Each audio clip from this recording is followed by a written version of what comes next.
Welcome everyone to the Hua Sect Recap channel. If you enjoy the content, please give it a like, share it, and don't forget to hit the notification bell to get the latest and earliest chapters. In the autonomous city of Tikan, at the main mansion of the cat Mia family, after evading the pursuers, they successfully brought Varys back for basic treatment. Essentially, her life was no longer in danger, but her body still required complete rest. Moreover, although she was out of immediate danger, she had only just passed the critical phase. Without further treatment from the Vila Saints, she would never be able to use mana again. Upon hearing this from the healer, Kuzan immediately expressed his sincere gratitude. Naturally, saving Varys' life would have been nearly impossible without their help. However, Jin didn't dwell too much on it. "I've kept my promise, now it's your turn," he said. The scene shifts to a later time, in a dark basement where, before everyone's eyes, stood none other than the contractor of the Thunder God, Fithi. At that moment, a voice spoke up. "Sorry for being rough earlier, but I didn't know when you'd go berserk again.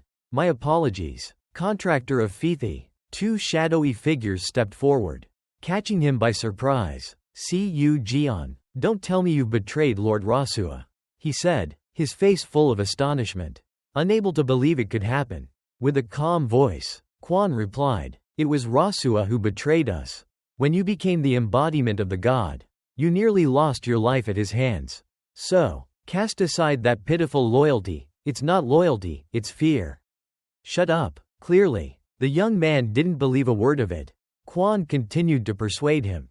"If you want to live, cooperate." Quan explained that the only reason they were still alive was thanks to the young master.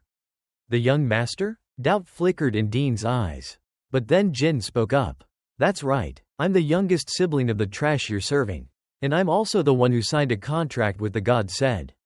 Dune was stunned. Was this the person Lord Rasua always talked about? Jin continued, drawing the sword in his hand.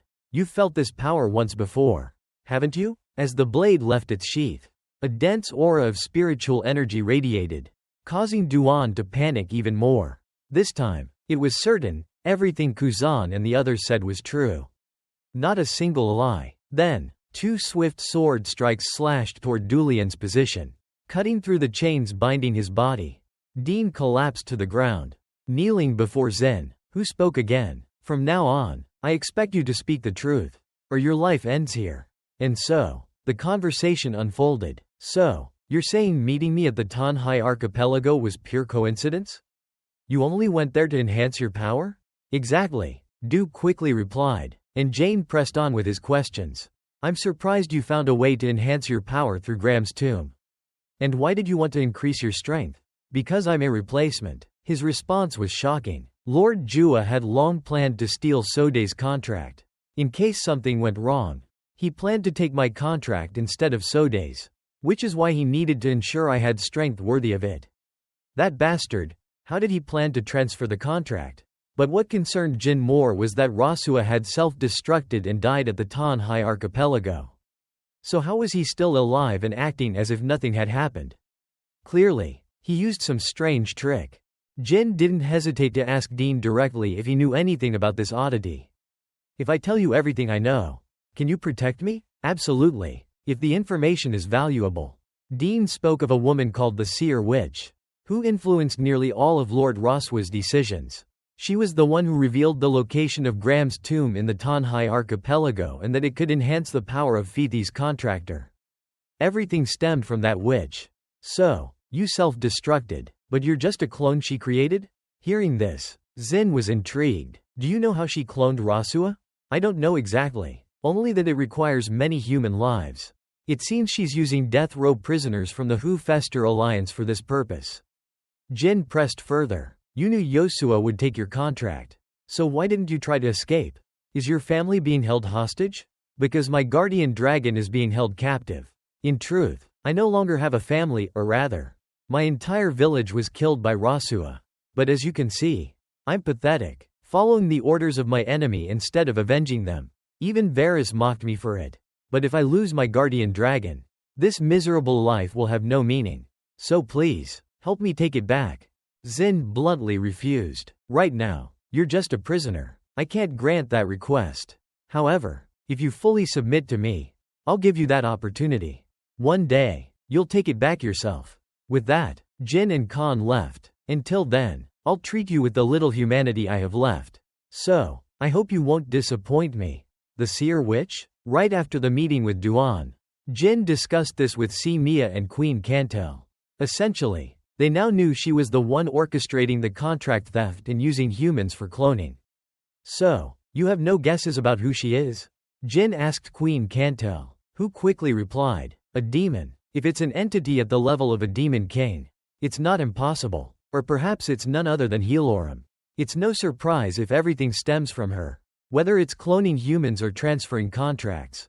If this is true, what Jin fears is that it's not just Jua, this could involve other clan members. I think so too. With someone that powerful by Jua's side, it's likely the core members of Canon are either unaware, turning a blind eye, or actively complicit in supporting Rasua. We need to clarify this. Queen Cantel mused. If it's the latter, she wondered what Tima would think seeing his descendants like this. Meanwhile, Jane knew this wasn't something he should get involved in before becoming a knight. I feel this could trigger a backlash beyond imagination. It seems now isn't the time to use the 5 years my father gave me. I need to plan to return to the clan sooner. Just then, a panicked shout came from outside. Sir, urgent news. The report came from Stio.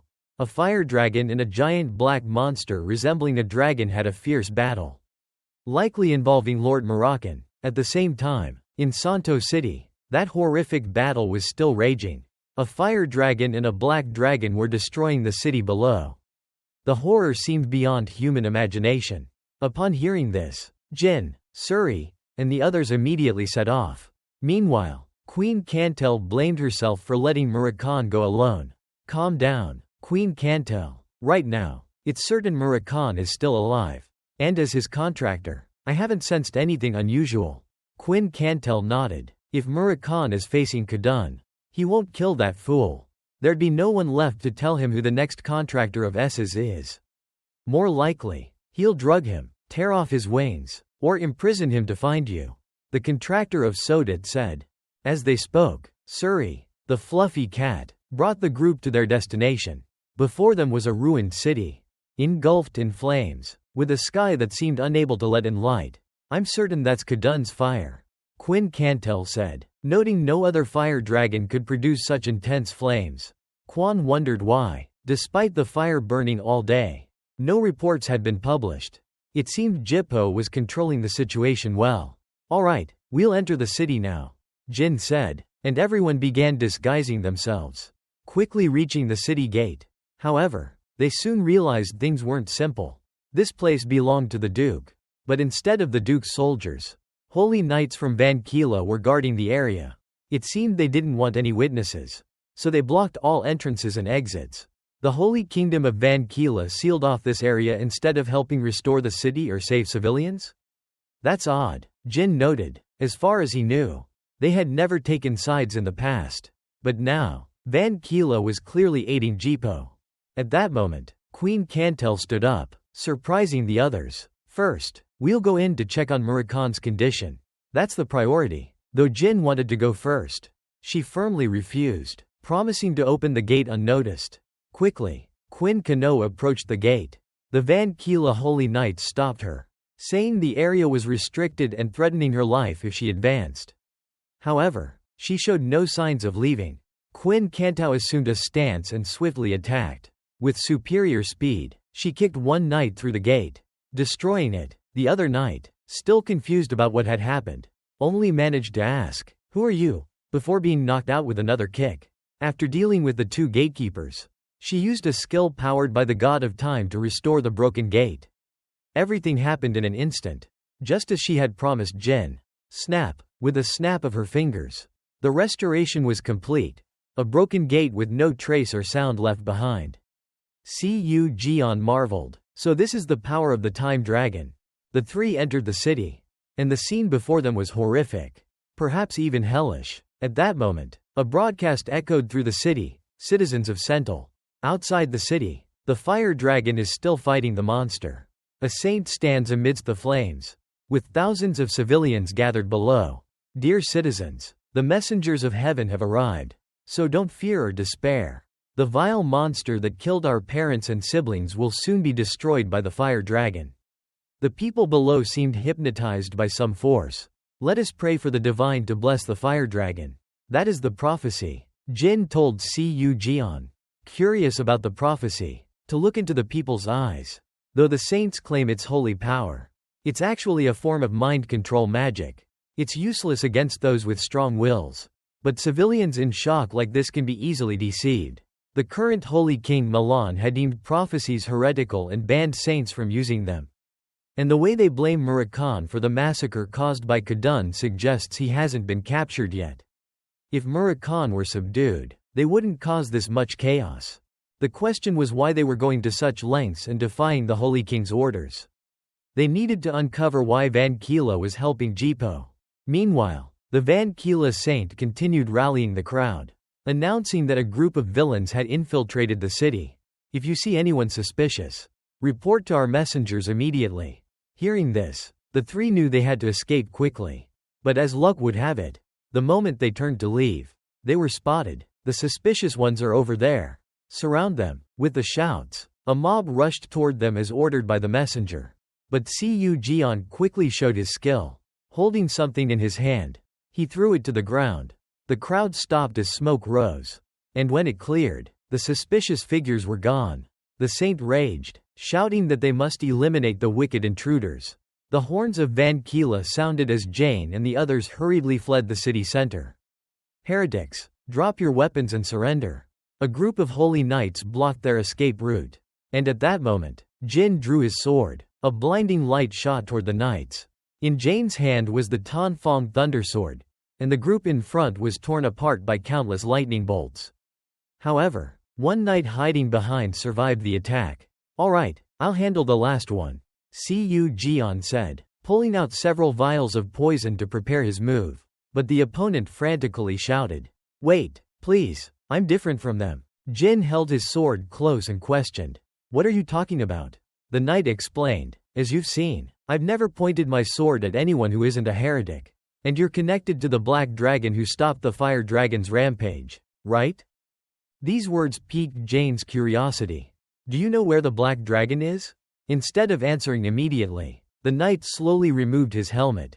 "I've been waiting for you here for a long time. Lord Murakhan asked me to. He said Jin Cannon would come to find him and asked me to protect you when the time came. I'm a knight of the Dawn Council, defending the doctrine. My name is Lani Salome."